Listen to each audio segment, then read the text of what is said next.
Bonjour, donc je vous fais une petite vidéo pour commenter un peu la correction de l'évaluation sur la proportionnalité.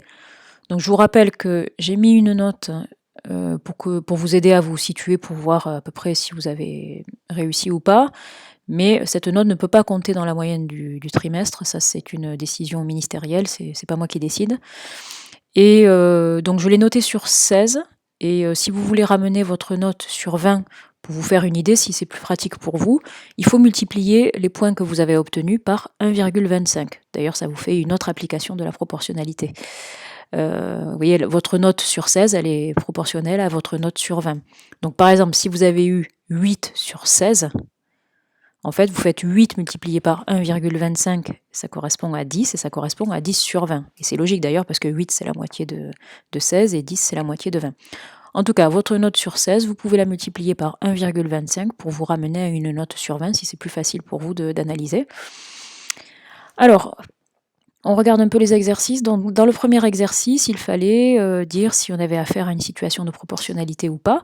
Donc, dans le petit a, on nous donnait un tableau avec en première ligne le nombre de stylos, en deuxième ligne le prix payé, et il fallait vérifier si c'était un tableau de proportionnalité en quelque sorte.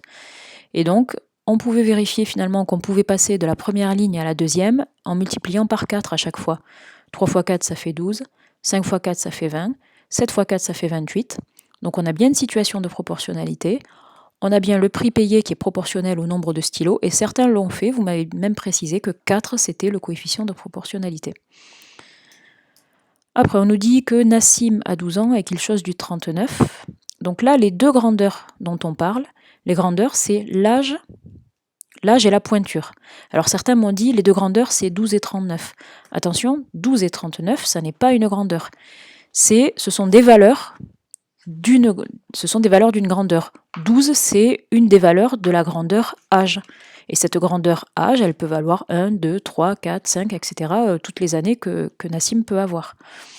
Et chose du 39, la grandeur c'est la pointure, et la pointure, eh bien, ça peut être 24, 25, 26, voilà, etc. Bon, bien sûr, ça ne peut pas faire 100, la pointure de 100, ça n'existe pas. Mais en tout cas, 12 et 39, ce sont des valeurs, ça n'est pas la grandeur. Et est-ce qu'elles sont proportionnelles ? Alors, non, effectivement, la pointure n'est pas proportionnelle à l'âge. On avait vu des exemples comme ça en cours. On avait vu en général que la taille, le poids, etc. ne sont pas proportionnels à l'âge. C'est plus compliqué que ça.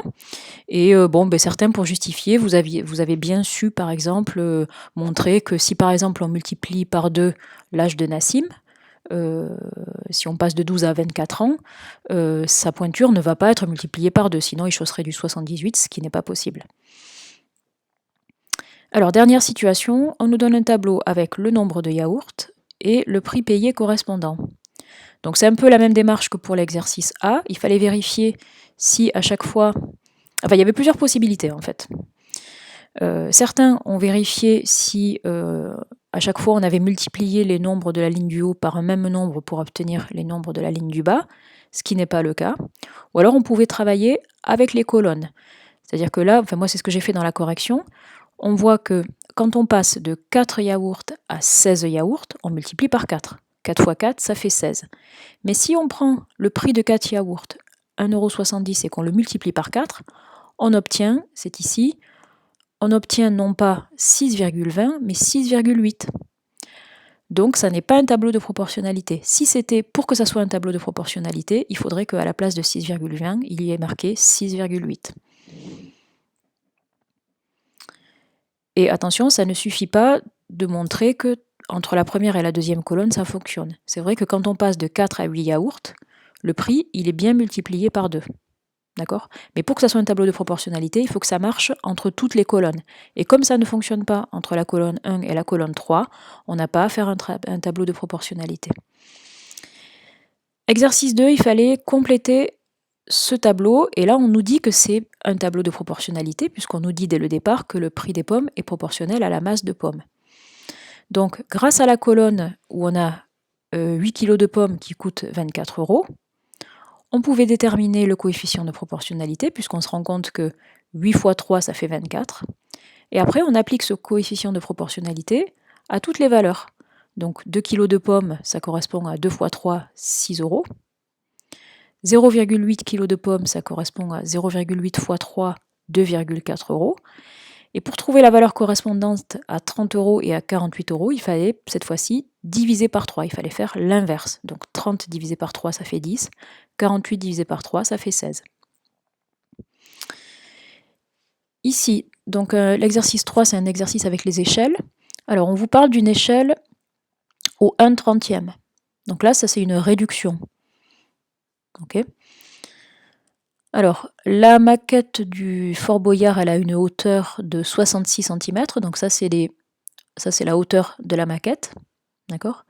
Notre échelle, on l'indique comme ça. On indique que 1 cm sur la maquette, ça correspond à 30 cm dans la réalité. Les 66 cm, c'est la hauteur de la maquette. Et du coup, pour trouver la hauteur dans la réalité, eh bien, il faut multiplier par 30. Et ça nous donnait 1980 cm. Après, calcul de pourcentage, et après c'était terminé. Donc on nous dit que parmi 28 élèves d'une classe, 25% sont externes. Ça représente combien d'élèves? Combien d'élèves externes? Donc pour ça, il fallait calculer 25% de 28. Donc vous pouviez faire soit 28 multiplié par 0,25, ça correspond à 25%. Sinon, vous pouviez faire 28 divisé par 4. Certains l'ont fait aussi, hein, parce que 25%, ça correspond à un quart. Donc 28 divisé par 4, ça fait 7. Après, on nous dit que dans un aquarium, 2% de l'eau s'évapore chaque jour, sachant que l'aquarium contient 50 litres. Donc il fallait déterminer combien de litres représente 2% de 50 litres. 2%, ça correspond à 0,02. Donc il fallait multiplier 50 par 0,02 et ça nous donnait 1 litre.